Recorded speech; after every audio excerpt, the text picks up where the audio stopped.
Hello everybody. Today I will be reacting to CGP Grey Grades Canada's flags. And I love this channel. If you're not, please go subscribe. Miss Internets, I've unwrapped one of the Bonnie B bonus videos for the holidays. It's the Canadian flag tier list, and even if you've seen it before, I've decorated it with, decorations. Hope you like it, and I'll be back after it's over.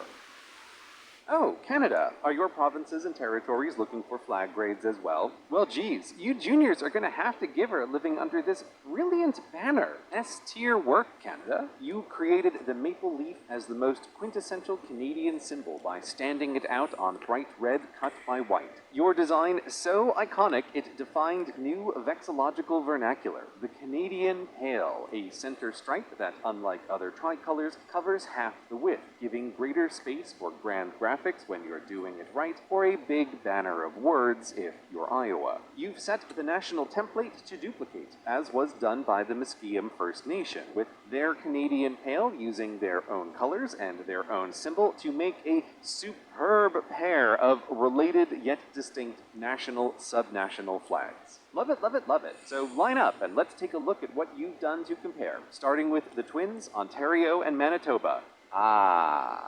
Right. So I understand you're going for the historical Canadian look to match the nation's old red ensign, and you really wanted that look, as you only made these flags official after the old ensign got swapped for the leaf. A strong statement for history for sure, but I'm sorry, they just look terrible. I mean, you've got two flags on your flags, never a good start. Yes, one is for your constitutional monarchy and the other for your royal coat of arms, but the royal pixie dust sprinkled upon them doesn't make them look any better as flags. I get what you're going for, and had all your siblings done the Jack in Arms, kind of like Australia, mostly, it could have been better, but with only two of you and right next door, it's the worst of everything. F tier, I'm sorry, have a freeze.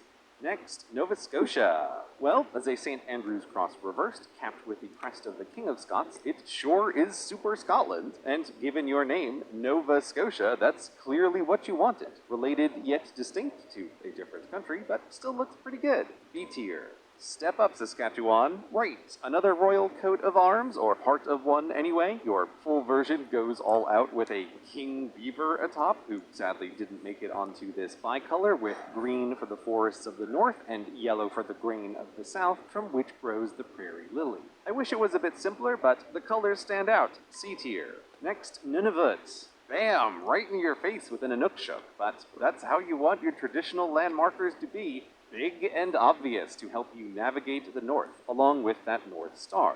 I don't know, it's different, but I like it. And I can't believe you resisted using your coat of arms. It's got a narwhal on it. Points for restraint, I guess, but someone surely should take design advantage of one of these crazy creatures. Anyway, your flag uniquely conveys a feeling of the far north. Best in B tier.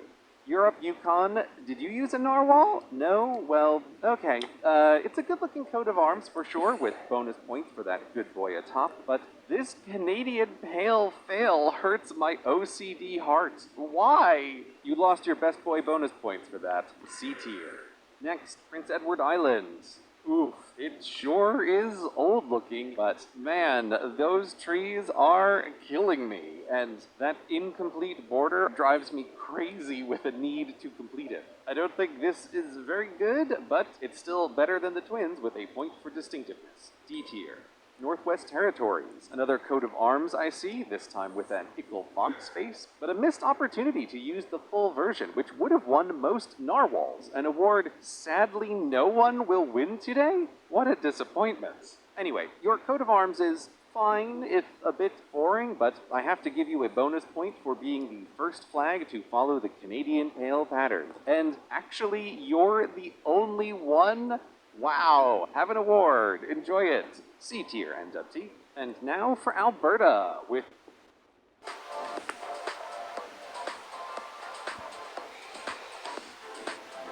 C tier, NWT. And now for Alberta, with just a coat of arms on a background of blue. I'm sorry to say, your flag is the state seal of Canadian flags. Kind of a coincidence given Calgary is also the Colorado of Canadian flags. love the moxie to put a cowboy hat on there, but I'm not grading city flags here. Alberta, your flag is just too dull for the province that promises northern forever west. It would be better with a hat.